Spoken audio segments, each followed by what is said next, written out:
Hola, mi nombre es Carolina Herrera, tengo 30 años y trabajo como gerente de producto en Louisville, Kentucky. He construido una vida estable para mí y para mi hijo de 12 años. Pero el mes pasado, en el comedor de mi casa, aquella cena familiar que debía sentirse cálida se convirtió en algo que nadie esperaba. Mi padre, de repente, me gritó en la cara: tú y tu hijo son unos parásitos. Mi madre no dijo nada, simplemente sonrió y asintió en silencio. La cruel ironía era que ellos seguían viviendo en mi propia casa. No lloré. No grité. Solo los miré directo a los ojos y pronuncié una frase que congeló a todos en la habitación. Desde ese instante, todo empezó a desmoronarse. ¿Por qué tuve que enfrentar a mis padres de esa manera? ¿Qué nos llevó a fracturarnos tanto, hasta el punto de no saber si algún día podremos sanar? Y dime, ¿qué harías tú si estuvieras en mi lugar? Comparte tus pensamientos. Tal vez tu historia sea el mensaje que alguien más necesita escuchar. Para entender por qué puse ese límite, necesito llevarte al principio. Crecí en Louisville, en una casa modesta de 2 pisos, con suelos que crujían y un patio trasero que siempre olía a césped recién cortado. Tenía 18 años, llena de sueños, cuando mi mundo se volcó por completo. Mi abuelo había fallecido un año antes, dejándome $100,000 en su testamento, un colchón económico pensado para mi futuro, quizá para la universidad o para comenzar mi vida adulta. Yo estaba emocionada, con planes de estudiar informática y construir una carrera propia. Pero mis padres tenían otros planes. Una tarde húmeda de verano, me llamaron al salón. Mi padre estaba sentado en su viejo sillón, los brazos cruzados y el rostro severo. Mi madre, de pie junto a la ventana, evitaba mi mirada. No perdieron tiempo con rodeos. Necesitamos tu herencia, dijo mi padre, con un tono plano, como si hablara del clima. Me quedé atónita. ¿Para qué?, pregunté, con el estómago hecho un nudo. Mi madre por fin me miró, con una expresión mezcla de culpa y determinación: tu hermano Javier tiene una gran oportunidad.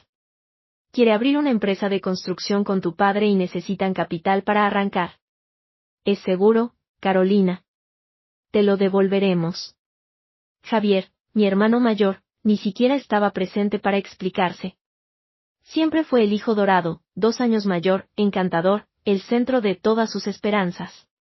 Yo era la sombra, la que debía obedecer. En ese momento, yo tenía en mis manos la carta de aceptación a la Universidad de Louisville, para estudiar ingeniería. ¿Y mi universidad?, pregunté con la voz temblorosa. Mi padre se encogió de hombros. Puedes pedir préstamos, Carolina. Esto es por la familia. Mi madre asintió: el negocio de Javier nos beneficiará a todos. Ya lo verás. Sentí que el aire desaparecía de la habitación. $100,000, mi futuro, habían sido desviados hacia un sueño que no era mío. No me pidieron permiso. Simplemente lo tomaron, prometiendo devolvérmelo cuando el negocio prosperara. Spoiler: nunca prosperó. La constructora fracasó en menos de un año. Malos contratos, peores decisiones. Mis padres jamás volvieron a mencionar que me devolverían el dinero. Ni una sola vez. Esa noche tomé una decisión.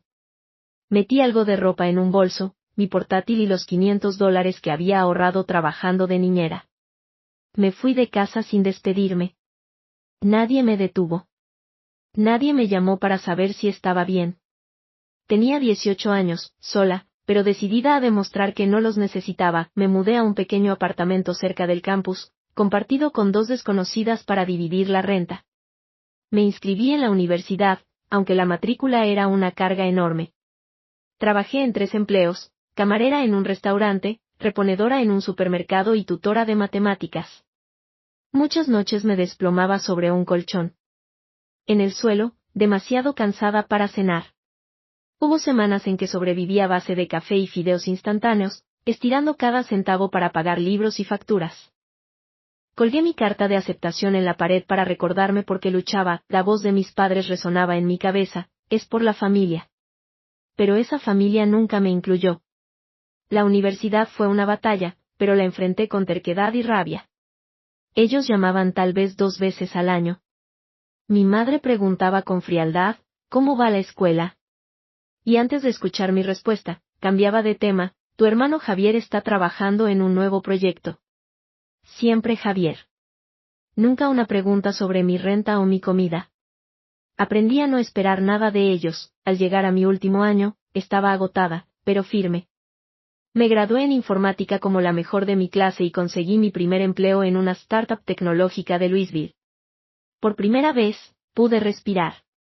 Pagaba mis préstamos poco a poco, alquilé un apartamento decente y comencé a construir una vida. Allí conocí a mi exmarido, un colega simpático, ingenioso, aparentemente confiable. Nos casamos, tuvimos a mi hijo y, por un tiempo, creí haber encontrado estabilidad. Pero la estabilidad duró poco. 3 años después, descubrí mensajes en su teléfono que confirmaban que me engañaba. No le supliqué. Le hice las maletas, se las dejé junto a la puerta y le dije, vete. Se fue, pero al menos siguió presente para nuestro hijo, enviando dinero cada mes. Para mí, eso bastaba, esos años me forjaron como alguien que no se doblega. Luché por cada logro mientras mis padres y Javier se refugiaban en excusas. Nunca se disculparon por arrebatarme mi herencia, jamás reconocieron las noches en que pasé hambre. Esa traición plantó en mí una semilla de resentimiento que nunca dejó de crecer. Hoy, con 36 años, he construido una vida de la que me siento orgullosa. Mi trabajo no es solo un sueldo, es la prueba de cada desvelo, de cada turno que trabajé para salir adelante. Dirijo un equipo que desarrolla software esencial y soy muy buena en lo que hago. Mi nombre tiene peso en la industria, y eso no lo heredé, lo gané. Tengo una casa de 3 habitaciones en un barrio tranquilo, con una hipoteca que pago puntualmente y un patio donde mi hijo juega al fútbol. Esta vida, esta estabilidad, son mías, hechas desde cero. Mi hijo, Diego, ahora tiene 12 años y es el centro de mi mundo. Su risa contagiosa ilumina mis peores días. Ya sea sacando buenas notas en matemáticas o suplicándome quedarse despierto un poco más para jugar videojuegos, veo mucho de mí en él, la terquedad, la determinación silenciosa. Me aseguro de que sepa que es suficiente, que no tiene que demostrarle nada a nadie. Cada fin de semana tenemos nuestro ritual, pizza, película y una lluvia de sueños sobre ser astronauta. Movería montañas por ese niño, y él lo sabe. Mis padres, en cambio, son otra historia. Desde que me fui a los 18, apenas me han buscado. Una tarjeta de cumpleaños, una llamada navideña, nada más. Pero en los últimos años sus mensajes cambiaron. Mi madre me escribía, ¿cómo va el trabajo, Carolina? No porque le importara, sino como preámbulo para pedirme dinero. El negocio de tu padre no anda bien, o Javier está empezando algo nuevo, ¿podrías ayudarnos? La primera vez envié un par de miles, pensando que sería algo puntual, pero las peticiones no paraban, 5.000 para un coche, 10.000 para un proyecto. Empecé a decir que no. Cada negativa volvía sus mensajes más cortantes, ¿te va tan bien, no puedes compartir un poco con la familia? Una vez, mi padre llamó directamente. Su voz era áspera, ¿sacrificamos tanto por ti, Carolina, sacrificios? ¿Cuáles? ¿La herencia que me quitaron? ¿Los años que me ignoraron? Dejé de responderles. Veía sus nombres en la pantalla y mandaba las llamadas al buzón. Javier nunca me llamó directamente, no lo necesitaba. Mis padres eran sus portavoces. Yo sabía que aún lo mantenían, apostando a su próxima idea brillante, mientras yo construía mi propia vida con esfuerzo. Dolía, pero ya había aprendido a vivir con ello. Lo que me sostuvo fue mi hijo, mi carrera y un círculo de amigos que se volvió mi verdadera familia. Una de esas personas es Daniela Benítez, mi mejor amiga y asesora financiera. La conocí en un evento de networking hace 5 años y desde entonces ha sido mi roca. Ella me ayudó a comprar mi casa, a abrir el fondo universitario de Diego y a planear un futuro estable. Daniela es directa, sin rodeos, y siempre está de mi lado. Cuando le conté sobre las peticiones de dinero de mis padres, no dudó, te están usando. No les debes nada. Sus palabras reforzaron los límites que yo ya empezaba a marcar. Creí haber encontrado mi equilibrio, trabajo, Diego, una vida mía. No buscaba reconciliación ni perdón. Solo quería seguir adelante. Pero entonces, una llamada lo cambió todo. El número de mi madre apareció en la pantalla una tarde de martes. Su voz temblaba con urgencia, Carolina, es tu padre, está enfermo. Muy enfermo. Necesitamos que vengas a casa. La palabra casa me golpeó como una bofetada. Esa casa que abandoné a los 18, donde tomaron mi herencia sin pestañear. Mi corazón se aceleró. ¿Qué le pasa?, pregunté. Ella dudó y luego respondió, es el corazón. Los médicos dicen que necesita cirugía, pero estamos en problemas. El banco amenaza con embargarnos la casa, tenemos una deuda de $300,000 por el último negocio de tu padre. Mientras hablaba, reconocí ese tono disfrazado, desesperación mezclada con interés. Quería algo de mí. Miré a Diego, que me observaba con sus grandes ojos curiosos. ¿Y qué esperas que haga yo?, pregunté, aunque ya sabía la respuesta. Regresa, Carolina. Habla con el banco. Tal vez puedas ayudarnos. Te va tan bien, y somos familia. Ahí estaba, otra vez la misma frase vacía, la familia. Colgué diciéndole que lo pensaría, y esa noche, el insomnio me consumió. Me serví una copa de vino que quedó intacta sobre la mesa mientras repasaba cada palabra. Mi padre enfermo. La deuda. $300,000. No era solo dinero. Era el peso de todo lo que había enterrado desde que me fui. Parte de mí quería ignorarlos. Ellos jamás se preocuparon por mis luchas. ¿Por qué debía hacerlo yo por las suyas? Pero otra parte, la que recordaba a mi padre enseñándome a montar bicicleta o a mi madre horneando galletas cuando era niña, me hacía dudar, ¿qué pasaría si no volvía? Me arrepentiría cuando fuera demasiado tarde. A la mañana siguiente llamé a Daniela. Ella contestó al primer timbrazo, con esa voz firme y práctica que siempre corta la neblina. No les permitas que te hagan sentir culpable, me dijo Daniela cuando le conté la llamada. Te han estado exprimiendo durante años. No les debes nada. Sabía que tenía razón.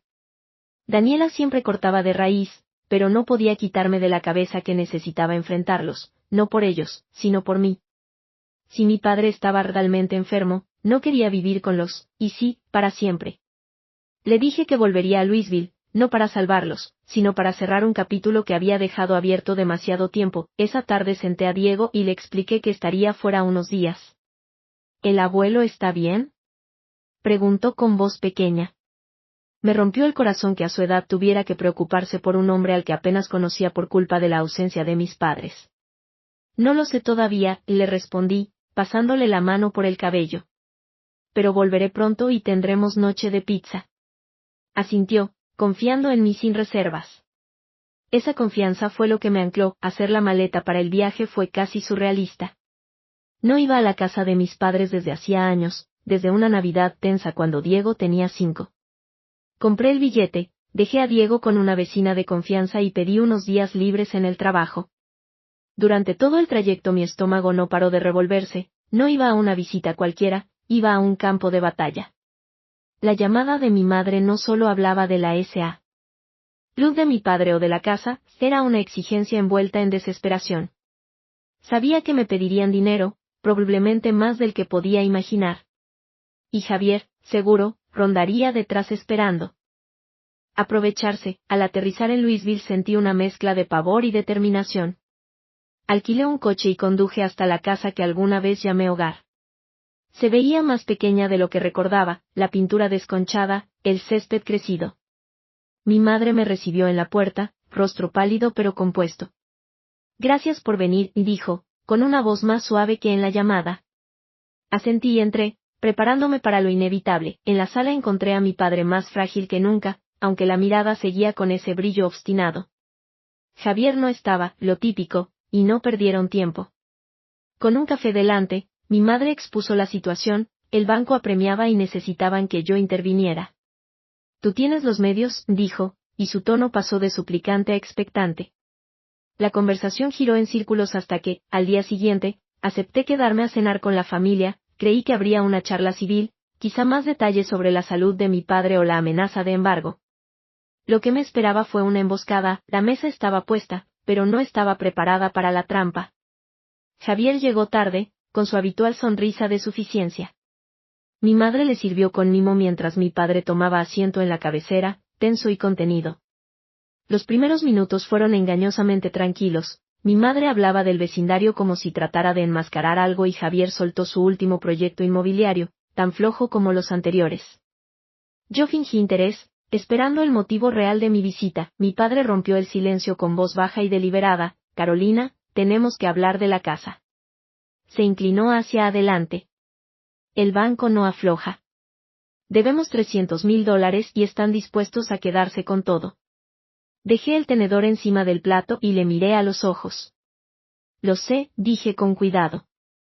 Me lo dijiste ayer. ¿Cuál es el plan? Entonces mi madre intervino, con un filo en la voz: el plan eres tú, Carolina. Gana. Ese bien, 350,000 al año, ¿no? Podrías cubrir al menos 200,000. Es lo mínimo que puedes hacer por la familia. Sus palabras fueron un golpe. $200,000. No una negociación, sino una exigencia, como si mi vida entera les perteneciera. Respiré hondo para mantener la calma. Es mucho dinero, respondí. Tengo responsabilidades, mi hijo, mi casa, mi futuro. ¿Por qué recae esto sobre mí? Mi padre endureció el rostro. Siempre has sido egoísta, espetó.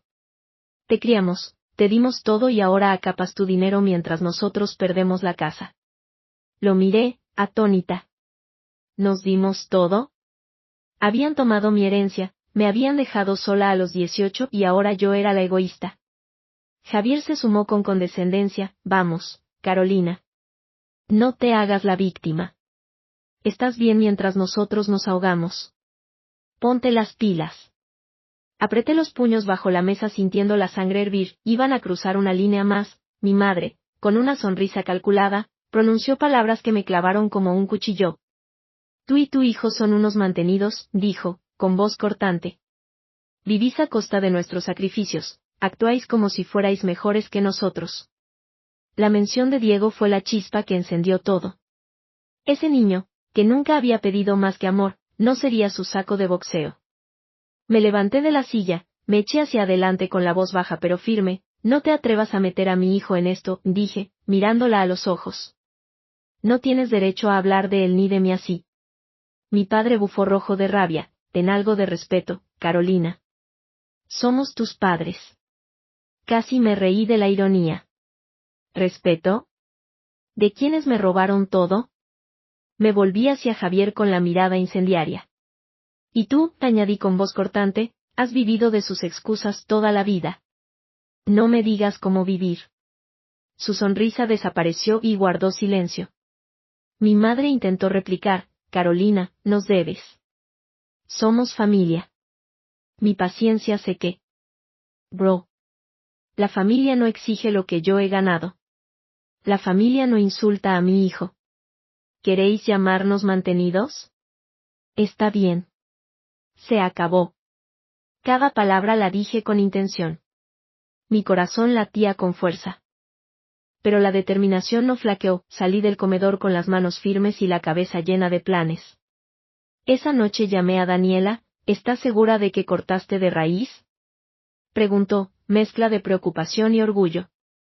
Tengo que hacerlo, respondí. Por Diego, por mí. Ella no discutió. Prometió ayudar. Su apoyo fue mi cuerda en medio de la tormenta. 2 días después mi teléfono no dejó de vibrar. Amigos, compañeros e incluso el entrenador de Diego me mandaron mensajes: ¿has visto esto? Abrí TikTok y allí estaba, un video de la cuenta de mi madre. Su rostro surcado de lágrimas, la voz temblorosa y ensayada: mi hija nos abandonó, decía, sujetando un pañuelo. Tiene todo este dinero y no ayuda a su propia familia a salvar la casa. El pie del video rezaba: hija desagradecida deja a sus padres perderlo todo. Miles de reproducciones, cientos de comentarios llamándome insensible, egoísta, una vergüenza. El estómago se me revolvió. Elena había puesto nuestra pelea en público, retorciendo la verdad para hacerme ver como la villana. Me senté en la cama del hotel mirando la pantalla con las manos temblando de rabia. Quise responder con mi propio video, contar cómo me quitaron la herencia, cómo me llamaron mantenida, pero sabía que reaccionar a bocajarro solo alimentaría su narrativa. Tenía que ser más astuta, más estratégica. Llamé a Daniela, respondió al primer timbrazo. Veo el video, me dijo. Es asqueroso. ¿Qué quieres hacer? Pasé de un lado a otro pensando. Quiero tomar el control, dije con voz firme. No me van a amedrentar esta vez. Daniela no dudó, golpémoslos donde más les duele, la casa. Si tienes los medios, cómprala. Quítales la palanca. La idea encendió algo en mí. No se trataba solo de venganza, era reclamar el poder y la dignidad que intentaron arrebatarme. Al día siguiente me reuní con una abogada inmobiliaria que Daniela recomendó, la URA. Explicó la situación con claridad. El banco estaba listo para ejecutar la hipoteca por la deuda de $300,000, yo podía comprar la propiedad directamente al banco y anular su reclamación. No es barato, advirtió, pero tus finanzas lo permiten. Serías la dueña y ellos perderían su apalancamiento. Asentí, mi resolución se endureció. No era para salvarlos, era para terminar con su control sobre mí. Daniela movió hilos, consolidó ahorros, inversiones y un préstamo manejable. En una semana acordamos con el banco. Firmé los papeles con la mano firme y me convertí en la propietaria legal de la casa en la que crecí. Fue como cerrar una herida que llevaba años abierta. Pero no me conformé con eso. Pedí a Laura que redactara un contrato por el que mis padres pudieran quedarse en la casa solo si se comprometían a devolver los $300,000 en 5 años con intereses. Si fallaban un pago, se irían. Era una tabla de salvación, pero con condiciones. Mis condiciones, no se lo dije inmediatamente, quería que la noticia calara con fuerza. Enviamos un aviso formal a mi madre, a mi padre y a Javier explicando la nueva realidad. Yo era la propietaria y ellos, en adelante, serían inquilinos sujetos a mis términos. El aviso incluía además un cease and desist, exigiendo que Elena retirara el video de TikTok y dejara de difundir mentiras. La difamación tiene consecuencias, y Laura no anduvo con rodeos, redactó todo con precisión y firmeza. Cuando recibieron el aviso, mi madre llamó colérica, ¿te crees que puedes controlarnos, Carolina? Escupió. No eres mejor que nosotros, tirando tu dinero como si fueras una magnate. La dejé desahogarse, mi silencio fue más potente que cualquier réplica. ¿Has leído el aviso? Dije al final. Cúmplelo o afronta las consecuencias. Colgué con el pulso acelerado pero la conciencia tranquila. Javier me mandó luego un mensaje sec. Carita sorprendida, eres despiadada. No contesté. No se equivocaba, pero no lo sentía como culpa. Volé de regreso a Louisville ese fin de semana y fui a recoger a Diego a casa de la vecina. Él corrió hacia mí, con una sonrisa más brillante que el sol. ¿Lo arreglaste todo?, preguntó, con esa voz llena de confianza. Lo abracé con fuerza, sintiendo un nudo en la garganta. Estoy trabajando en ello, hijo, respondí. No le conté nada sobre la casa ni sobre el video. Todavía no. No necesitaba cargar con ese peso. Pero en mi interior sabía que aquella batalla estaba lejos de haber terminado. El silencio de mi madre después de la llamada me parecía demasiado calculado, como si ya estuviera planeando su siguiente movimiento. Esa misma tarde me reuní con Denise, revisando los documentos. Estás jugando un juego peligroso, dijo, con un tono que mezclaba advertencia y admiración. Ellos no van a quedarse de brazos cruzados. Asentí, mirando el contrato entre mis manos. Había tomado una decisión, y estaba lista para lo que viniera. El silencio de Eleanor no duró mucho. Una semana después de que llegara la notificación legal, recibí una llamada de Laura, mi abogada. Se niegan a firmar el contrato, dijo, con voz firme pero tranquila. Tus padres aseguran que no te deben nada y exigen quedarse en la casa. No me sorprendió. Eleanor y Kenneth habían pasado su vida esquivando responsabilidades, manipulando cada historia para quedar como víctimas. Pero esta vez, yo tenía todas las cartas. La casa era mía, cada centímetro de ella, y su negativa solo sellaba su destino. Le dije a Laura que siguiera adelante con el proceso de desalojo. No más oportunidades, declaré con firmeza. Ellos habían hecho su elección, el proceso no fue rápido, pero sí meticuloso.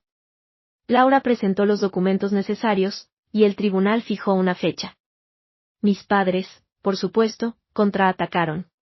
Eleanor me inundó con mensajes cada vez más agresivos. Estás destrozando a esta familia, escribió. ¿Cómo puedes hacerle esto a tu propia sangre? No respondí. Sus palabras dolían, pero ya no me desviaban. Ella había llamado parásito a mi hijo, me había humillado en redes sociales, y aún esperaba que cubriera sus errores. Los mensajes de Kenneth eran más fríos, directos: te vas a arrepentir, Colina. Guardé cada mensaje, cada correo de voz, y los entregué a Laura como prueba de su hostilidad. Felipe, por su parte, se mantuvo en silencio, aunque sabía que estaba detrás, asusándolos. Siempre había sido el hijo dorado, el protegido, mientras a mí me despreciaban. Cuando Laura entregó la notificación en persona, me contó que Felipe estaba allí. Tenía el rostro pálido, pero los labios cerrados. No se atrevió a enfrentarme, no después de lo que le había dicho en la cena. La orden les daba 30 días para abandonar la casa. Si no lo hacían, el alguacil intervendría. No quería que llegara a eso, pero estaba preparada. Había soportado demasiado tiempo que me pisotearan, y no pensaba ceder. A final de mes, se fueron. Laura confirmó que habían dejado la casa hecha un desastre: cajas apiladas a medias, muebles contra las paredes, como si hubieran salido con rabia. Volé a Louisville para inspeccionar la propiedad. Recorrer esas habitaciones fue extraño, como caminar dentro de un recuerdo que prefería no revivir. La cocina donde mi madre solía hornear galletas estaba ahora llena de platos sucios. Mi antiguo cuarto, donde soñaba con escapar de su control, se había convertido en almacén de los fracasos de Felipe. No me detuve demasiado. Contraté a un equipo de limpieza y puse la casa en alquiler.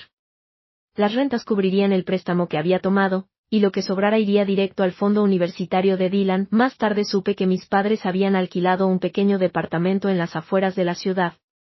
Kenneth seguía con la salud frágil, pero se las arreglaba según un conocido. Ambos encontraron trabajos de medio tiempo, Eleanor en un supermercado, Kenneth como contador para un negocio local. Por primera vez en años, se vieron obligados a sostenerse por sí mismos. Felipe, como era de esperar, se mudó con ellos, persiguiendo otra de sus ilusiones de grandeza. No me importaba conocer los detalles. Sus vidas ya no eran mi carga, cortarlos de mi vida fue más duro de lo que esperaba. No porque deseara su aprobación, hacía mucho que había renunciado a eso. Fue difícil porque significaba cerrar una puerta que, en el fondo, alguna vez esperé que se abriera hacia algo mejor. Bloqueé sus números, borré sus mensajes de voz y dejé de seguir a Eleanor en TikTok. El video había sido eliminado tras la carta legal de Laura, pero los comentarios aún rondaban en mi cabeza. Extraños me habían llamado cruel, mala hija, sin saber los años de traición detrás.